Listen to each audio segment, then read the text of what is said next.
The Sealed Book.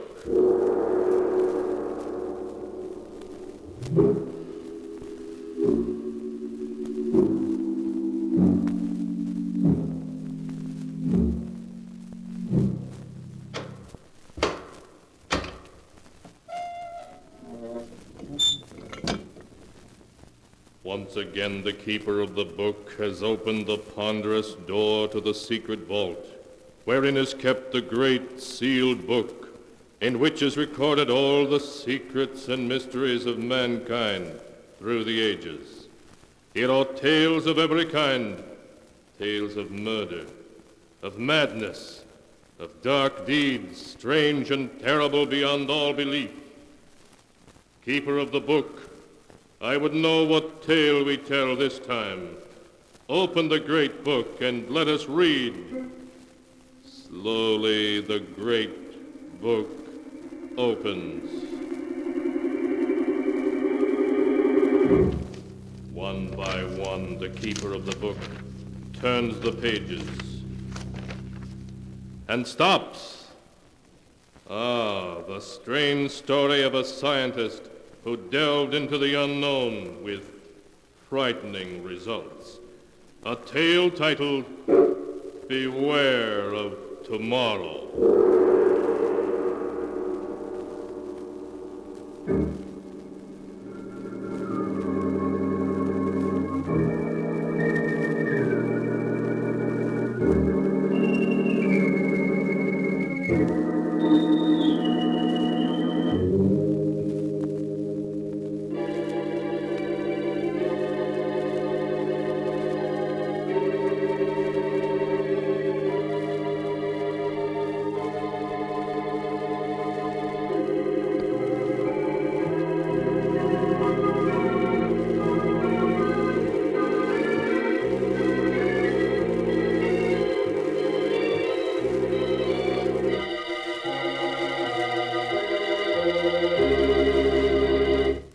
Here is the tale, Beware of Tomorrow, as it is written in the pages of the sealed book. Our story begins as Sheriff Ramsey brings his car to a stop in front of an old mansion in a desolate section of New England. A young man gets out of the car and speaks to the sheriff. Thanks very much, Sheriff, for bringing me out here. That's quite all right, young feller.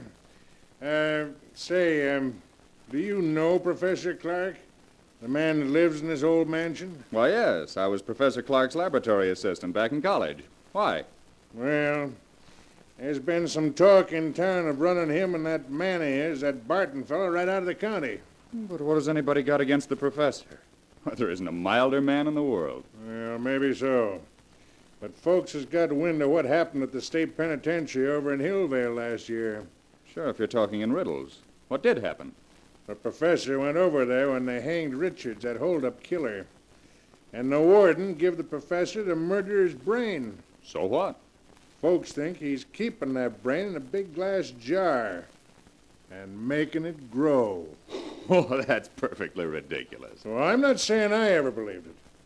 But it'd be a good idea if the professor give folks a notion of what he's really doing in that laboratory of his with that Barton fellow to help him. Then maybe the talk would die down. I understand. All right, Sheriff, I'll mention it to him. Yeah, then I'll be getting on. Good night, young fella. Good night.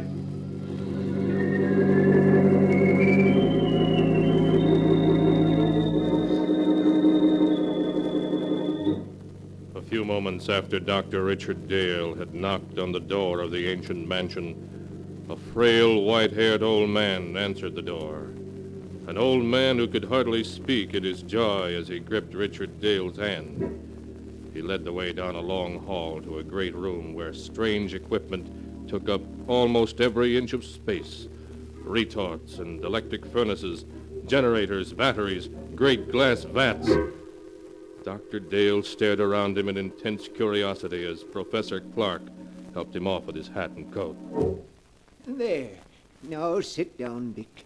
Sit down and let me get a look at you. I got your letter, and it made me so curious I took the first train.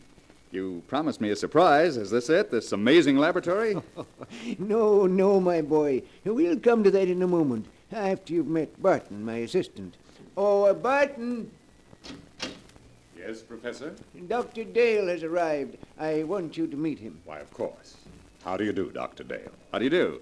We've both of us been looking forward to your visit. Yes, the professor's letter made me so curious I couldn't stay away. Barton, is Alpha making some coffee? Yes, he started it when we heard the car. Alpha? Who's he? Our general man of all work. Truly amazing fellow. Ah, here he comes now. What in the world? Shall Alpha serve coffee? Good heavens. I said you'd be surprised, Dick. He's not human. He's a machine, a robot. Yes, my boy, an artificial man made from metal and synthetic brain tissue. A machine man. But walking and then talking. He's not very pretty, but then the professor was mostly interested in making sure he'd work. Well, he must weigh a ton. No, only about 300 pounds. You see, Alpha is mostly aluminum and other light alloys. Inside his aluminum plates are some new batteries I've devised, together with miles of fine silver wire and a dozen electric motors, to give you only the highlights. Shall Alpha serve coffee now? Yes, Alpha. Put it on this table here and pour a cup for Dr. Dale. Alpha do so. I still can't make myself believe it. Alpha poured coffee. Go on, Dick. Take it. Oh, yes, of course. Thank you. Well, he looks clumsy, but he poured the coffee as well as a man could. Yes, my boy. Alpha has capabilities you'd never suspect to look at him. We won't need you any more tonight, Alpha. You can go back to your room now. Alpha goes. Be sure to switch off your batteries. They're going to need recharging tomorrow. Alpha understands. That's the most incredible thing I ever saw. You see, Dick, like any machine, he's completely inactive when his batteries have been switched off, but his brain continues to function. It's an artificial protoplasm that I spent 8 years creating. It's the only thing that makes him different from any other machine. But it means that Alpha can think. Think like a man. A machine that can walk and talk and think. But Alpha isn't the only surprise I have for you, Dick. He's not. No, I have another one, even more astonishing. But you'll have to wait until morning to learn what that is. Barton will show you to your room, Dick. Of course, Professor. I'll see you in the morning, then. Yes, we'll have a long talk tomorrow. Good night. Good night, Professor Clark. Oh, Dr. Dale, Yes, Barton? could we talk for a minute before I show you to your room? Well, yes, of course. It occurs to me that the professor forgot to tell you why he asked you here. It was his hope that you'd stay indefinitely and help us carry forward the work we've been doing here. Stay indefinitely? Why? Oh, I have my own work. Now, don't say no yet. Just think, Dr. Dale. Alpha is stronger and more rugged than a man. He needs no rest, no food, yet he can do the work of 3 men. He can plow, reap, run machinery. Think how much drudgery a million like him could lift from mankind's shoulders. Yes. Yes, that's true. And already Alpha is technically old-fashioned. Professor Clark has blueprints for a new machine man as superior to Alpha as an aeroplane is to a bicycle. We want you to help us build them. Well, I'm certainly tempted to stay. Perhaps I could arrange it. Good. Then I'll show you to your room now, if you wish. Yes, I am sleepy. If you'll just come this way.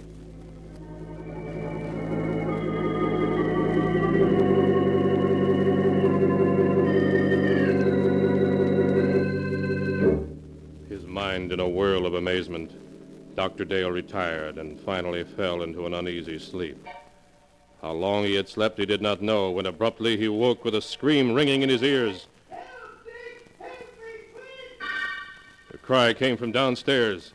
Dr. Dale leaped from his bed and raced down to the lower hall. In the lower hall, he found Barton hammering on the heavy door of the laboratory. Professor Clark! Professor Clark, what's wrong? Barton, what's happened? Professor Clark, I heard him call for help. The door's locked. We've got to break it down. Yes, come, put your shoulder beside mine.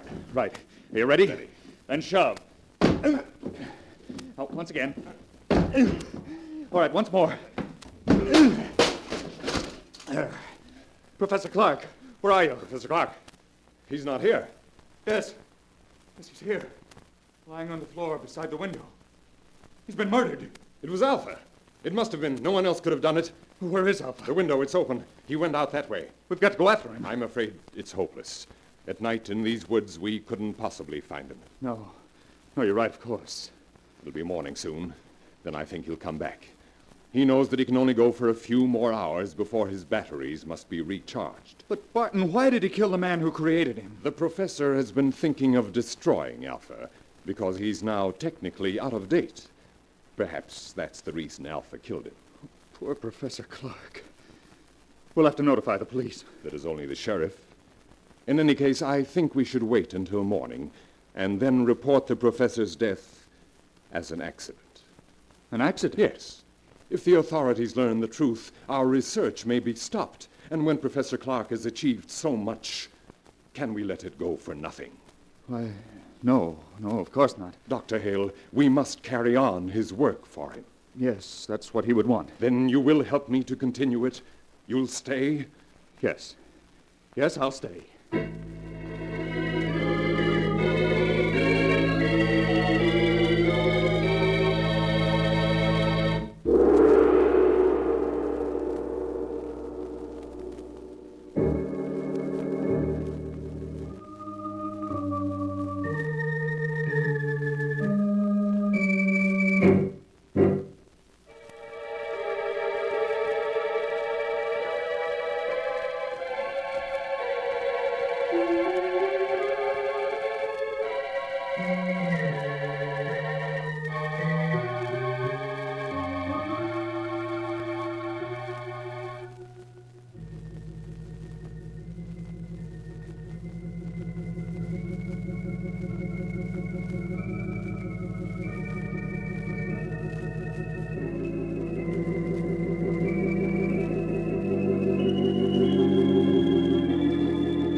And now to continue the story. Beware of tomorrow, as it is written in the sealed book. Greatly upset by Professor Clark's tragic death, Dr. Dale returned to bed and at last fell again into an uneasy sleep, a sleep in which he was haunted by dreams of Alpha, the metal monster Professor Clark had created. When he awoke, the sun was shining, and he could hear Barton moving about downstairs. He dressed and went down to find Barton getting breakfast ready. Ah, good morning, Dr. Dale. Good morning, Barton. Any sign of Alpha? Not yet. I thought that while you ate, I might outline some of the problems facing us. Yes, that's a good idea. You see, though Alpha's brain is of synthetic protoplasm, it is not completely artificial. I was wondering about that. Sheriff Ramsey mentioned that the professor had secured a human brain From an executed killer, yes. The professor found that to give life to his artificial brain tissue, it was necessary to add a small amount of tissue from a real brain. I see. The real tissue gave life to the rest, of course. Yes, but in this instance, it may have tainted Alpha's brain with the murderous impulse of a killer.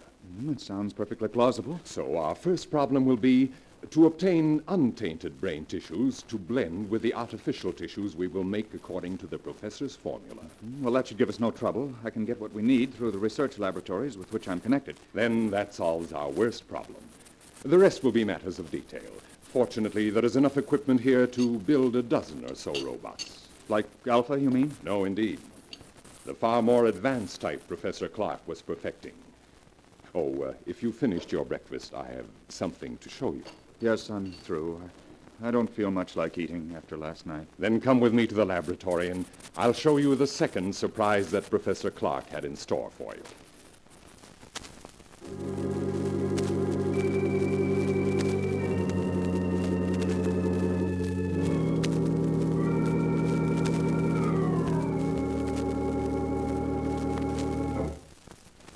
Here we are. Now, what I'm going to show you is in this box. Not another robot. Yes. A second mechanical man the professor built a few months ago. This one, though, was a failure. You mean it wouldn't work? It worked too well. I don't follow you. It was too intelligent. Professor Clark called it Beta, and Beta's brain power was greater than that of any human scientist who ever lived. But Beta was insane. Good heavens. He represented, however, a tremendous technical advance. Look.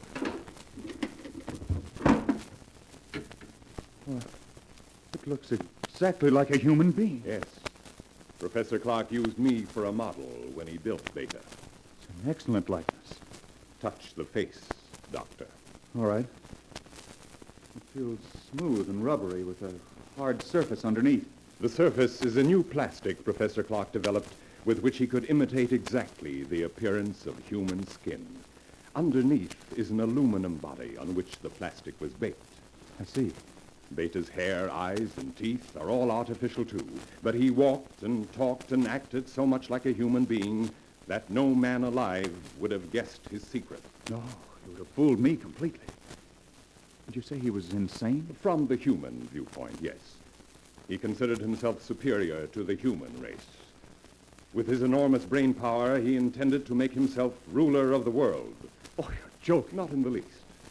That was why Professor Clark destroyed him just in time. He had made plans to take over this laboratory and construct dozens of mechanical men like himself. And then, with their help, he was going to enslave all mankind. Barton, if that could happen once, it might happen again. I don't believe we should continue Professor Clark's work after all. Oh, there's no danger now, Doctor. You see, Beta also had a brain which contained tissues taken from that of the condemned murderer. But we will select the brain tissues we use from the highest types that are available. Well, in any case, we must proceed with the utmost caution. Of course, Doctor. Listen, Someone's come into the house. it's Alpha. He's come back. Alpha. We may need a weapon, Barton. No, I can control him. Alpha. Alpha, come here. Alpha comes. Alpha, you killed Professor Clark. Why did you do it? Professor said he would destroy Alpha. And you killed him because of that? Alpha not want to be destroyed. But you're just a machine. What difference does it make to you? Alpha is machine that lives. Alpha stronger than you. Alpha better than you. Alpha, be quiet. We want to know where you've been. Did anyone see you? 2 men saw Alpha. What do you mean? 2 men driving automobiles saw him. And what did they do? They tried hit Alpha with automobile. And then what happened? Alpha stopped automobile. Alpha killed 1 man. Killed him? Other man ran into woods. Alpha not find him. Alpha come back. We can't keep this a secret. No matter what happens, we must notify the authorities at once. Wait, let me think. We can't... The bell. There's someone at the door. I'll see who it is. You stay here. But what about Alpha? I'll switch off his batteries, and then he can't move. There. And now I'll see who's at the door.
And now to continue the story.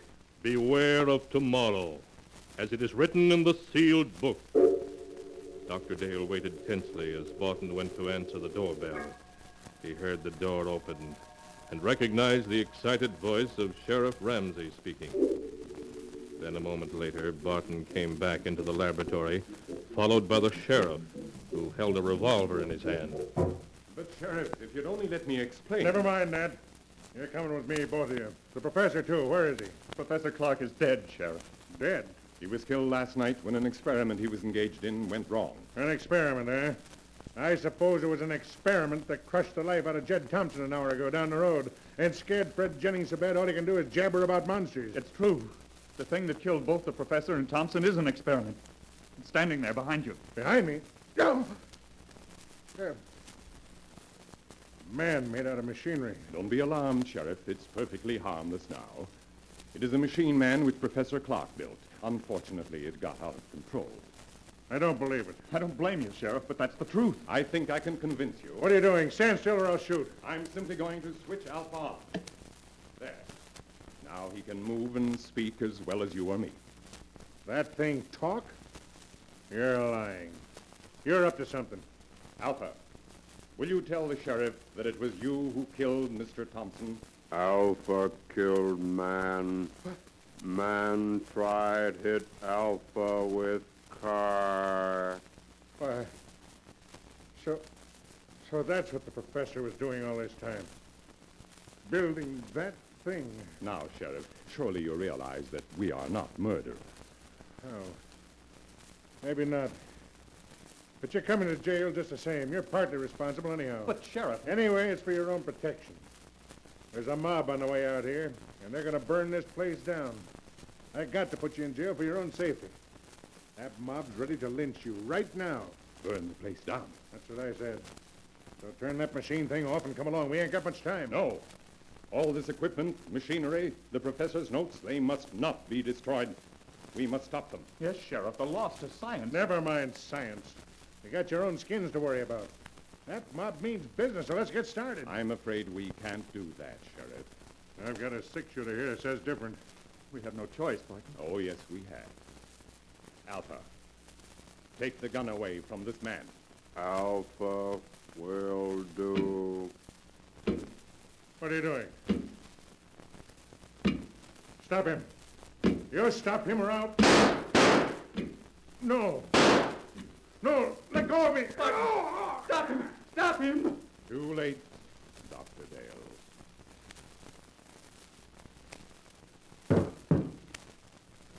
Alpha's crushed him. Yes, Dr. Dale. The sheriff is dead. Now you are a murderer. In a good cause. The life of one man or of a dozen men cannot stand in my way. You don't expect me to keep silent about this, do you? I think you will.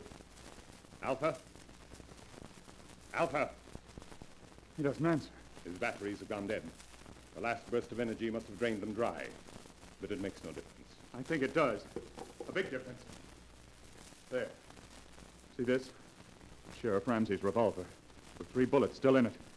Put your hands up. I must explain something to you, Doctor. You can talk, but if you move, I shall shoot. I only want to say that nothing is going to interfere with my plan to build more of the improved form of robot that Professor Clark perfected before his death. Robots who look and act so much like men, no one can detect them. They'll never be built. I intend to destroy all of Professor Clark's notes. They will be built. By me. I shall build 10, 100, 1,000. Then I shall lead them with their superior intelligence to the mastery of the world. You're mad. Of course, I should have guessed it. No, Doctor, that's not the answer. I shall tell you the truth. And then you must die. Stand still or I'll kill you. You remember last night when the professor said he had another surprise for you? An even greater surprise than Alpha? Yes? That surprise, Doctor, was Beta, the second robot. So perfect it looked like a man, but so intelligent that human beings were his children in comparison. But Beta was destroyed. No, Doctor. Beta was not destroyed. But you must be destroyed. Stand back. Stand back, I say. All right, then, I shall shoot. And now, Doctor, your bullets are gone. You aren't even hurt. Bullets cannot harm me. That's what I'm trying to tell you. Beta, the second robot, was not destroyed. But I saw him. What you saw was only an initial attempt that failed. The real Beta still exists. You see, Doctor, I am Beta. You? Yes, I, too, am what you would call a mechanical man. And now, you must die. No. No. Stay away from me. Stay away. No!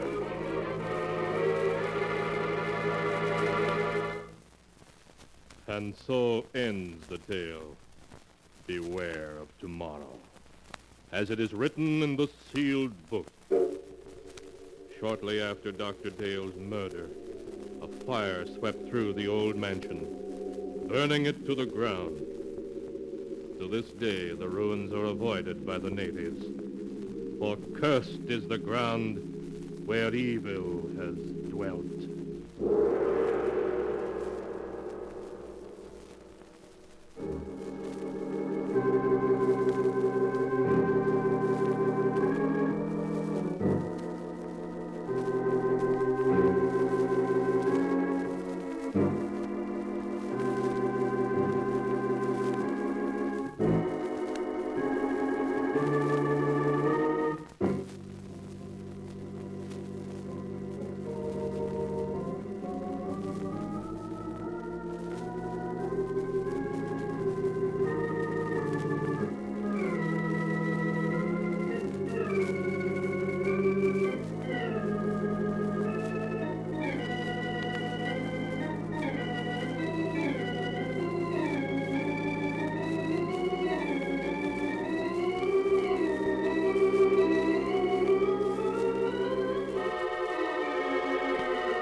And now, keeper of the book, before you close the great book, show us the tale we tell next time. This one? Ah, yes. The story of a man who escaped punishment for a murder he committed, only to find that justice has a strange way of working itself out. The tale is titled, Murder Must Be Paid For.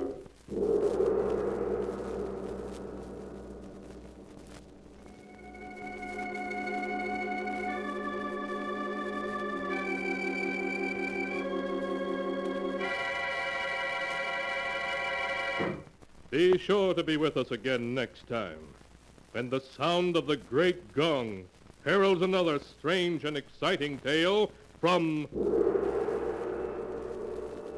the Sealed Book.